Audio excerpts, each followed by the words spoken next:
welcome back to a video once again. Now today we're going to be making a paper rose. You're going to need 3 or more of red paper. It depends on the size of the rose that you're making. We're going to be making a reasonably sized rose, not too small, not too big. So what you're going to do first is you're going to get your whatever color paper you want, and you're going to fold it in half like I did in this video. Fold it again. Now why I cut it while it was folded in half is because I know that the scissors won't be able to cut through. Also, we only need 4 petals for each size. So while you're folding, please count your paper and make sure that you're only going to be cutting out 4. I mean, it's okay if you cut out more than 4, but you're just only going to be using 4. And I guess if the petal is on the larger scale, you can always cut it down to give yourself a smaller one. But you should make sure that you only have 4.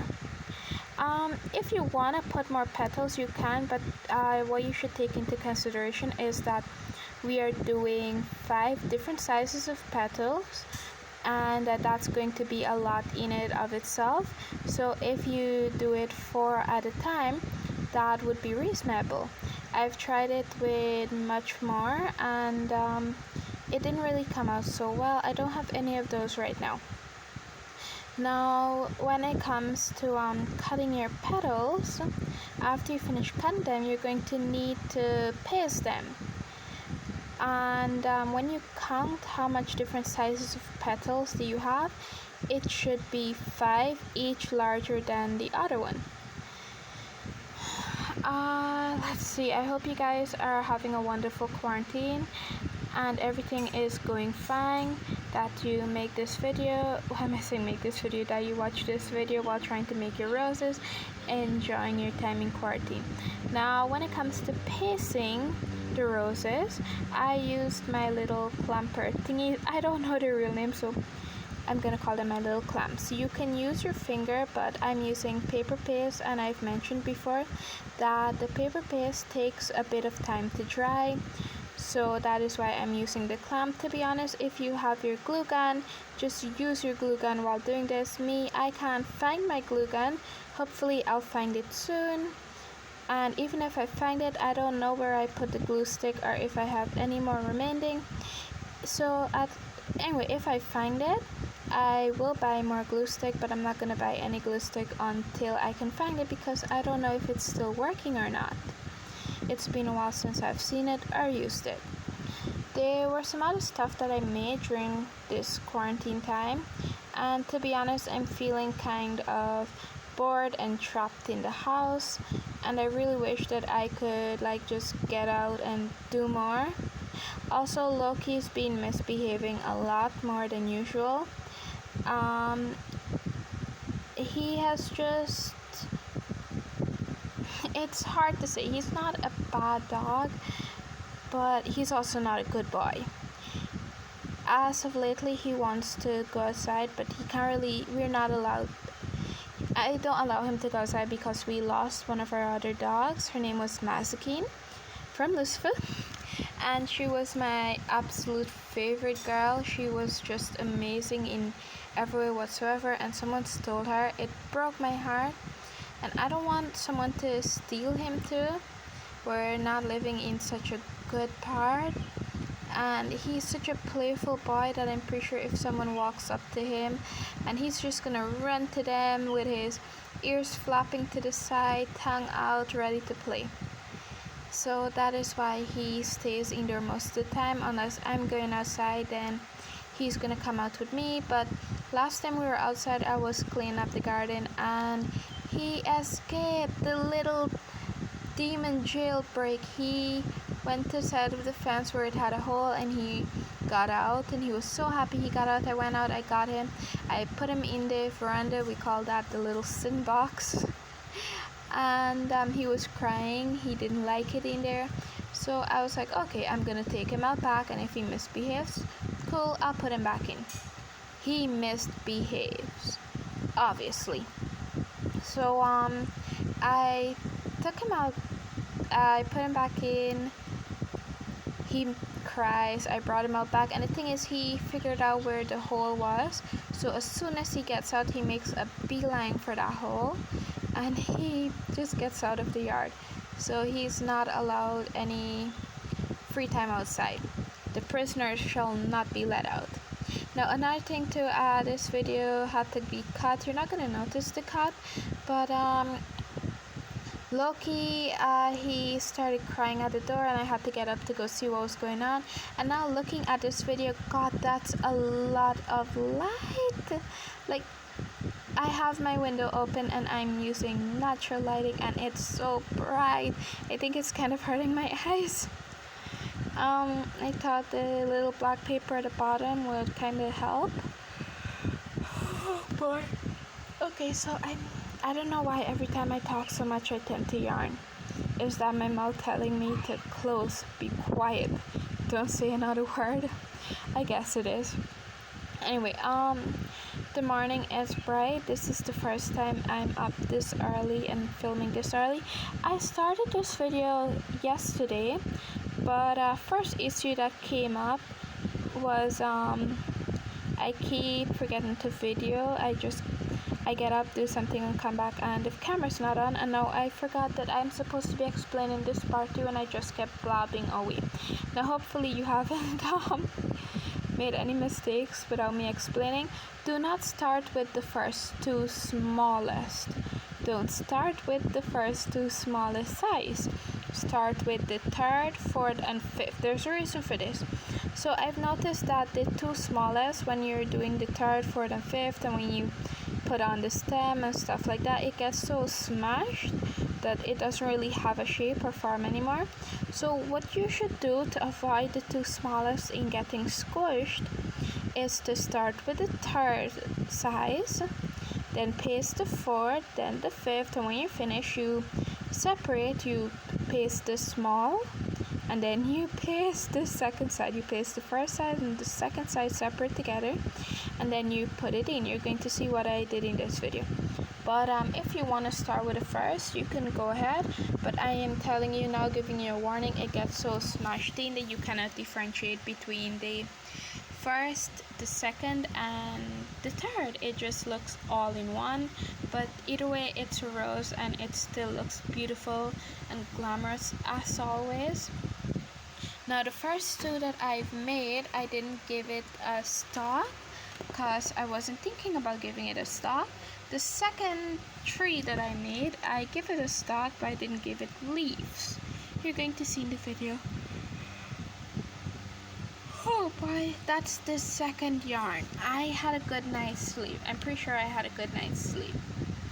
I think I had a good night's sleep, but that's the second yarn. And the thing is, I am not sleepy. I have some more stuff to do, but it's just that when I talk, I yarn. I also definitely know for sure that I should be getting to the bath. I definitely need a bath for many reasons, because right now I just smell of paint and paste. That's all I smell of, or at least that's all I can smell. And I'm pretty sure Loki's thinking, oh hey, he's the clean one now in the house. Now here you're seeing me paste the small size, and take your time with these here. Oh, and I'm using paper paste. Again, you can use your glue gun. The glue gun would take a lot faster. With the paper paste, things went a bit slower than usual, than what I would want it to be. Right now I'm recording over this like I always do. However,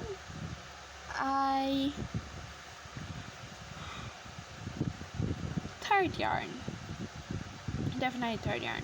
So I don't know why I'm yarning this much. It's still drying. The paste is definitely still drying. I mean, I could move it around and stuff like that, but I want it to dry completely to film the end video where you're going to see all that I made. So use your glue gun. It will dry a lot faster and be a lot more sturdier than this paper paste, but can't find my glue gun, so paper paste it is. If you don't have a glue gun, you could use the paper paste too. I'm not telling you you have to use a glue gun. You can use paper paste. However, it's going to take a little bit longer to dry than a normal glue gun would take. This takes quite some time to dry. Now, when you finish making the small section, it is still not complete. If you ever look to the rose, you're going to see there's some tiny rounded part inside that's like petals ready to open up. You know what? I've only seen a rose a few times in my life. I can count it on my hands. I don't think roses grow in Guyana. I'm pretty sure they don't. So what you're going to do is you're going to cut a strip of paper and you're going to give it a little curly edge to it, and then you're going to roll it up. You're not going to roll it so stiff. You want it a bit loose.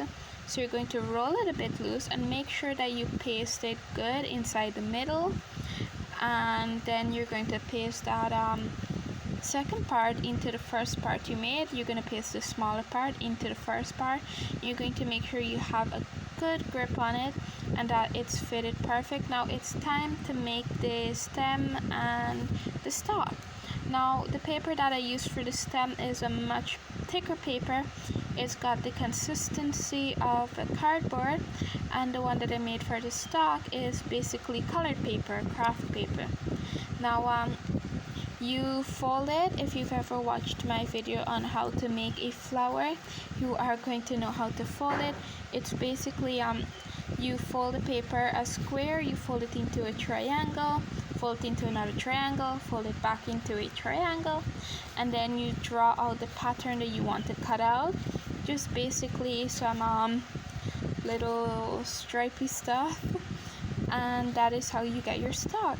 Now you take your time and open it, and you only cut out 2 of the stripes. You can cut out more, but I find it reasonable to cut out just 2. And you then paste it, and you give it some time to dry before you give it that little curly texture. Now in the meantime, you can roll your stem by just gripping the edge of the paper and just rolling it up. When you meet somewhere halfway through the paper, you can add your paste and make sure to continue rolling. Do not lose the paper, because then you might just have to start over rolling again. Make sure that you hold it for quite some time so that it dries. Don't just put it down, especially if you're using paper paste. If you just put it down as soon as you roll it up, it is going to lose out. Now that your stalk is finished drying, I forgot I had to curl it. So you take your scissors and you curl it. If you've ever wrapped a gift and you've curled those ribbons, you will know how to do this. But it's basically, you just take the scissors and you put it to the edge of the paper and you pull. Do not pull too stiff. Do not give it do not use a sharp scissors. If you have a dull one, that would be preferable. And you just paste it on. Now I was thinking about it and I wanted to add some leaves.